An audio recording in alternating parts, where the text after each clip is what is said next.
प्रथम प्रधानमंत्री पंडित जवाहरलाल नेहरू की आज 134वीं जयंती है। आज हमको देखने को मिला कि मुख्यमंत्री का जिला गोरखपुर पंडित जवाहरलाल नेहरू पार्क लालडीगी पर यहाँ पर हम लोग कवरेज करने के लिए आए तो हमारी मुलाकात पंडित रामकिशन द्विवेदी लोकसभा 62 संत कबीर नगर प्रभारी एवं पूर्व प्रत्याशी विधानसभा मेहदावल 312 इन्होंने उनके प्रतिमा पर माल्यार्पण किए। माल्यार्पण करने के बाद हमारी इनसे मुलाकात हुई। हम इनसे जानने की कोशिश कर रहे हैं कि आज 134वीं पंडित जवाहरलाल नेहरू की जयंती है। इनके जयंती के बारे में इन्होंने क्या हमारे चैनल के माध्यम से बताएंगे। हम जानने की कोशिश कर रहे हैं किस रूप में आज मनाया जा रहा है, मनाने की क्या रहस्य है, ये हमको बताएंगे पंडित रामकिशन द्विवेदी। इनके साथ काफ़ी संख्या में बच्चे भी हैं और इनके साथ जो जनता जनमानस भी है ये पार्क में देखने को मिला। और मैं चल रहे हैं पंडित रामकिशन द्विवेदी से बात कर रहे हैं। सर, आपका स्वागत है। धन्यवाद। आज तक हमको देखने को मिला कि पंडित जवाहरलाल नेहरू पार्क लालडीगी में आपने माल्यार्पण किए हैं। आज इनकी 134वीं जयंती है। इनके जयंती के किस रूप में आज मना रहे हैं आप और हमारे चैनल के माध्यम से क्या बताना चाह रहे हैं, बताइए।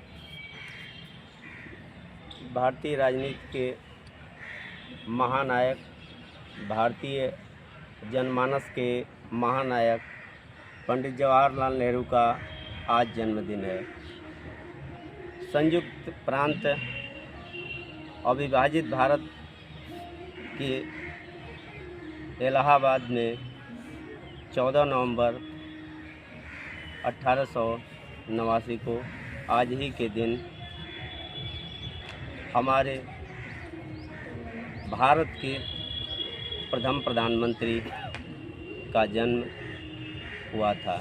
इस दिन को हम लोग बाल दिवस के रूप में भी मनाते हैं। यह बाल दिवस मनाने की जो परंपरा है वह चाचा नेहरू जी का बच्चों के प्रति अनन्य प्रेम था। आम जनता तो उनको देखने के लिए लालायित रहती ही थी। पंडित नेहरू जी के बिना बच्चे भी रह नहीं पाते थे। एक बच्चों का हुजूम उनको देखने के लिए आतुर रहता था और इसी के एवज में आज उनका जन्मदिन हम बाल दिवस के रूप में मना रहे हैं और पूर्व से मनाते आ रहे हैं। आज हमको देखने के मिला कि उनके प्रतिमा के साथ उनके हाथ पर एक कबूतर का प्रतिमा बनाया गया है। इस पर आप क्या कहना चाह रहे हैं? देखिए, हमारे प्रधानमंत्री पंडित जवाहरलाल नेहरू जी शांति के भी अग्रदूत थे। पूरी दुनिया के लिए वह एक अद्वितीय मिसाल थे, शांति के समर्थक थे। उन्होंने पंचशील समझौता किया कि दुनिया कट्टरवाद से मुक्त हो, दुनिया में अमन चैन स्थापित हो।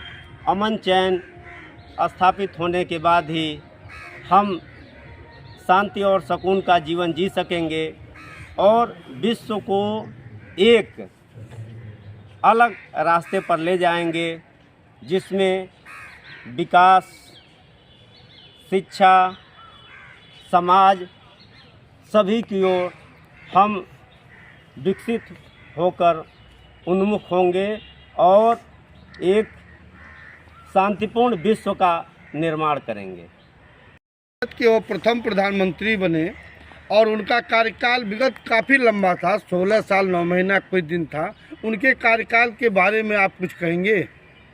देखिए, आज जो भारत की तस्वीर हम आज़ादी का अमृत महोत्सव मना रहे हैं, जिस भारत की तस्वीर आज हमें दिखाई दे रही है आज हमारा भारत पूरी दुनिया के लिए एक आदर्श है।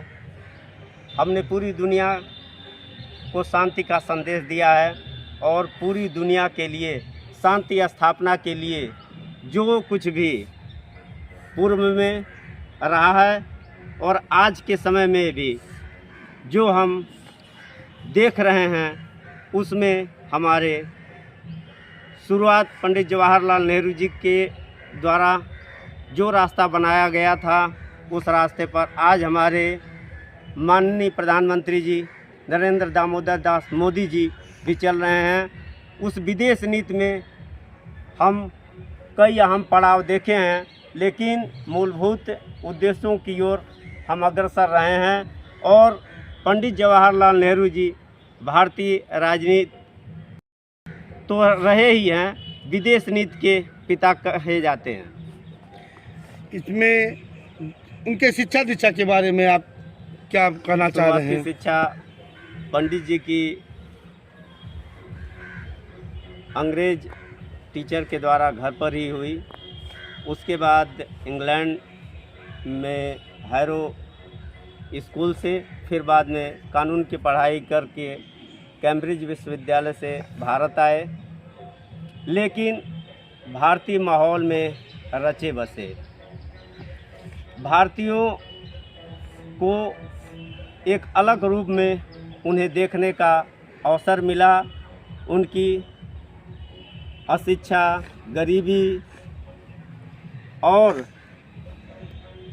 जो शिक्षा की बुनियादी ज़रूरत थी उसको उन्होंने आज़ादी के बाद से बखूबी समझा और शिक्षा के क्षेत्र में जो कुछ विकास हो सका उन्होंने शुरुआत में ही शिक्षा के क्षेत्र में जो अलग जगाया, चाहे चिकित्सा के क्षेत्र में एम्स की स्थापना रही हो, चाहे भारतीय प्रौद्योगिकी संस्थान की स्थापना रही हो, वह सब नेहरू जी के द्वारा ही भारत को दिया गया। और आज जिस प्रौद्योगिकी संस्थान में हम भारत के लोग और भारतवासी पढ़ ही रहे हैं, विदेशों से भी बच्चे आके शिक्षा ग्रहण कर रहे हैं और पूरी दुनिया में एक अलग जगा रहे हैं। विज्ञान के क्षेत्र में, चिकित्सा के क्षेत्र में और अन्य क्षेत्रों में। जहाँ तक औद्योगिकीकरण की बात रही है, पंडित जवाहरलाल नेहरू जी के द्वारा औद्योगिकीकरण के लिए काफ़ी कुछ के बाद से ही उन्होंने क्रमशः कृषि के क्षेत्र में सर्वाधिक विकास पर ध्यान दिया और पंचवर्षीय योजना, जो प्रथम पंचवर्षीय योजना लागू हुई उसमें कृषि के क्षेत्र में समुचित योगदान दिया गया। द्वितीय पंचवर्षीय योजना में औद्योगिकीकरण को बढ़ावा दिया गया। जो भी आज बड़े उद्योग दिखाई दे रहे हैं वह हमारे पंडित जवाहरलाल नेहरू जी की ही देन रही है और उस औद्योगिकीकरण पर हम आज आगे बढ़े हुए हैं। अंतरिक्ष के क्षेत्र में जो भारत पूरी दुनिया के लिए लोहा मनवा रहा है, इसरो की स्थापना भी उन्हीं के प्रधानमंत्रित्व काल से होती आई है। DRDO का गठन भी उसी समय हुआ है। आज महोत्सव मना रहे हैं तो पंडित जी के योगदान को भुलाया नहीं जा सकेगा। नेहरू जी द्वारा किसानों के प्रति किस तरह के भावना रखते थे, इसके बारे में आप क्या कहना चाह रहे हैं? भारत एक कृषि प्रधान देश रहा है और पंडित जी शिक्षा ग्रहण करने के बाद जब भारत आए तो सबसे पहले उन्होंने किसानों की बुनियादी सोच पर और विकास की ओर ध्यान दिया। काफ़ी कुछ कमियां रही हैं और आज़ादी के पहले ही संयुक्त प्रांत के प्रतापगढ़ ज़िले में किसान आंदोलन का नेतृत्व किया। आज़ादी के बाद सर्वाधिक फोकस पंडित जवाहरलाल नेहरू जी द्वारा प्रथम पंचवर्षीय योजना में कृषि पर दिया गया। हम भारतवासियों के पास सिंचाई के साधनों की कमी रही है, फर्टिलाइज़र की भी कमी रही है। सिंचाई के साधन के लिए उन्होंने चलाई और उसके उद्घाटन अवसर पर उन्होंने इन नदी घाटी परियोजनाओं को आधुनिक भारत के तीर्थस्थल मंदिर कहा था।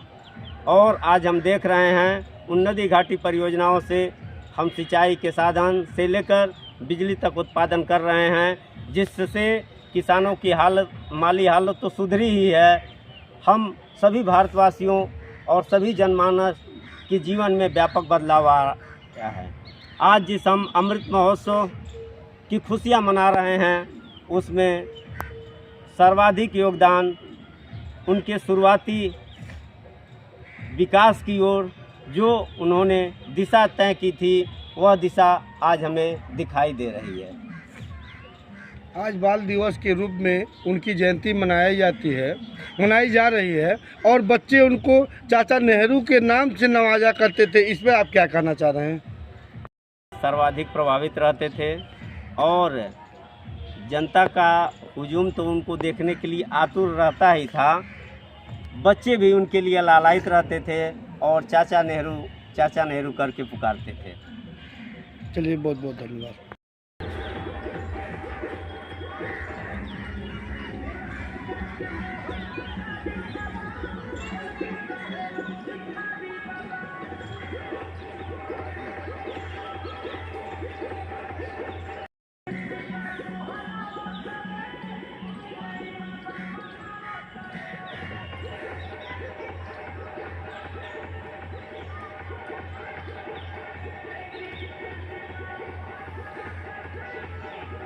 के प्रथम प्रधानमंत्री पंडित जवाहरलाल नेहरू के 134वीं जयंती पर लोकसभा संत कबीर नगर 62 एवं विधानसभा 312 मेहदावल पूर्व प्रत्याशी पंडित रामकृष्ण द्विवेदी ने मुख्यमंत्री के गृह जनपद पहुंचकर नेहरू पार्क लाल डिग्गी पहुंचे और उनके प्रतिमा पर माल्यार्पण और पुष्प अर्पित करने के बाद छोटे छोटे बच्चों को चॉकलेट एवं मिष्ठान वितरित किए।